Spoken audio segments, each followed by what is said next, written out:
daw ang Netoy Pigeon? Pwede bang isali ang Netoy sa racing? Welcome to Loftly Videos.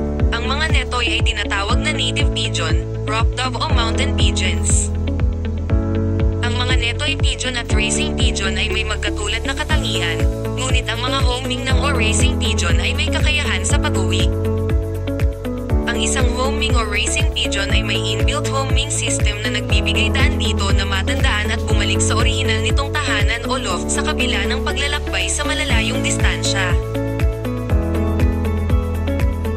Ang pinagkaiba ng Netoy o native pigeon ay sa kakayahan sa pag-uwi, bilis at layo ng paglipad.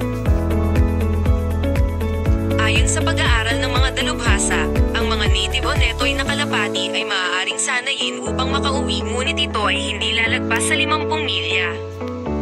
Samantalang ang mga racing pigeon ay umuuwi mula sa 800 milya o higit pa.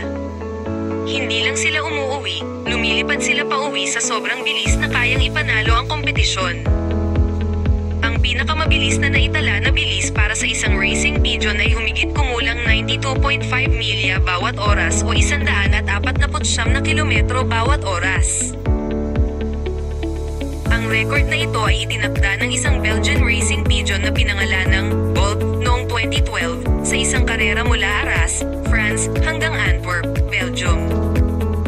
Sa susunod na video, pag-uusapan naman natin ang pinakasikat na lahi o breed ng kalapati na nabibilang sa homing pigeon o tinatawag na Homer pigeon. Ang mga ito ay napaka-espesyal na mga ibon. Marami ang kinilala bilang mga bayani na nagsagawa ng magagandang tagumpay habang naglilingkod para sa military sa bansa. Please like, share and follow sa Loftly Videos para sa dagdag kaalaman. Thank you for watching.